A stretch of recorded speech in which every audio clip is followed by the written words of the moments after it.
But वो 1 महीना हमने इसी इंतज़ार में गुजारा कि बस सर्जरी हो गई है, बैंडेज ड्रेसिंग हो रही है तो ठीक हो जाऊंगी, बट नहीं हुआ। रमज़ान में अर्थक्वेक आया था तो ईद वाले दिन हमें फ़र्स्ट टाइम व्हीलचेयर पे बिठाया गया था। जब व्हीलचेयर पे बिठाया तो अजीब सा लगा, क्योंकि पहले कभी व्हीलचेयर देखी नहीं थी, आइडिया नहीं था कि ज़िंदगी एकदम से कॉलेज की क्लासरूम से उठा के हमें बेड पे या व्हीलचेयर पे पटक देगी।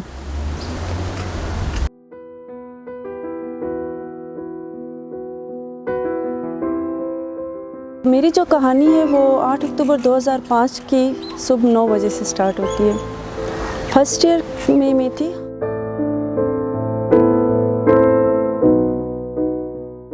Government higher secondary school girls Balakot.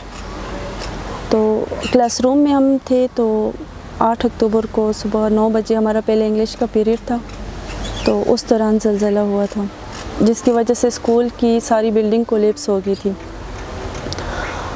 उस बिल्डिंग में 2nd फ्लोर पे मैं थी तो मैं भी उस मलबे के नीचे दब गई थी। तो फिर मेरे पेरेंट्स ने मुझे वहाँ से निकाला था और मुझे घर लेकर आए थे।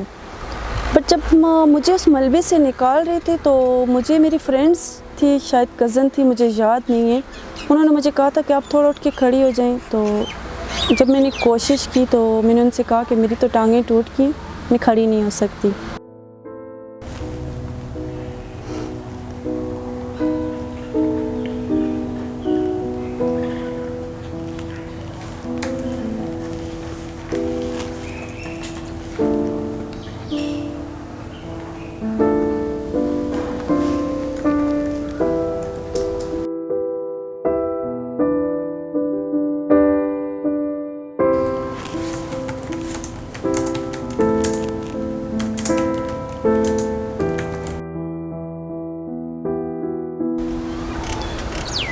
जब ये पता चला ना सर कि बस अब नहीं चल सकती, तो उस टाइम पे ये लगा कि बस वो होते हैं ना कि हमारा ईमान है कि हमें अपने मौत के टाइम का नहीं पता, लेकिन उस टाइम पे यही लग रहा था कि बस अब किसी ने कह दिए कि तुम मरने वाली हो, बस अब बेड पे लेट जाओ और अपनी मौत का इंतज़ार करो। बहुत अज़ियतनाक था।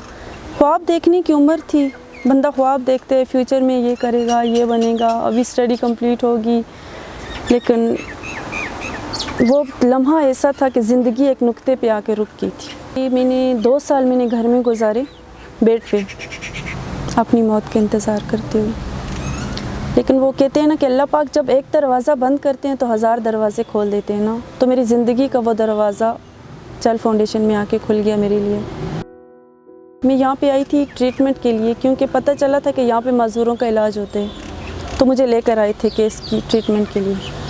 लेकिन यहाँ पे मेरी मुलाकात जब डॉक्टर बख्त सरवर साहब से हुई, उन्होंने मुझे कहा था कि आप जॉब करोगी। उन्होंने मुझे यहाँ पे हायर किया,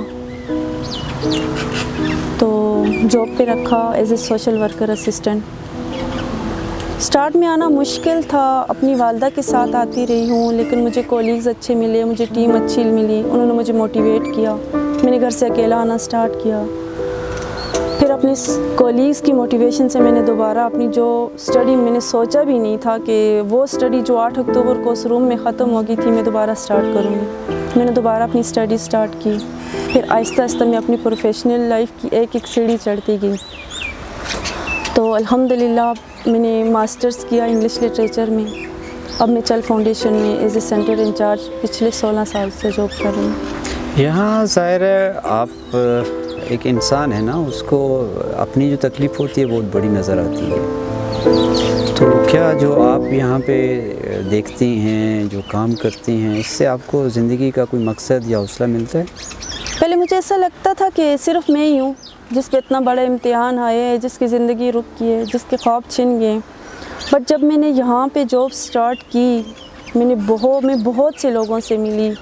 स्पाइनल कार्ड इंजरी हुई, 300 से ज़ायद अफराद हमारे पास रजिस्टर्ड है। तो मैं बहुत से लोगों से मिली जो व्हीलचेयर यूज़र थे, वो लोग जिनकी दोनों टांगें कट की थी, बाजू कट के थे, जो लोग पेट पे गुर्बत में अपनी ज़िंदगी गुजार रहे थे, तो तब जाके मुझे एहसास हुआ कि मैं बहुत से लोगों से बहुत बेहतर हूँ।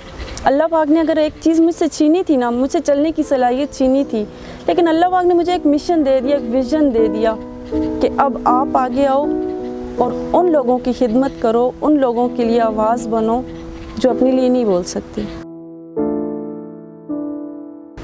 क्योंकि मुझे बस ये अपॉर्चुनिटी मिली थी तो मैंने अवेल कर ली, लेकिन इस स्टेज पे आके अपनी ज़िंदगी के इतने मराहिल गुजार के तो मैं सोचती हूँ अगर मैं यहाँ ना होती तो मैं कहीं ना कहीं पे डिसेबल अफराद के लिए कुछ ना कुछ तो ज़रूर कर रही होती।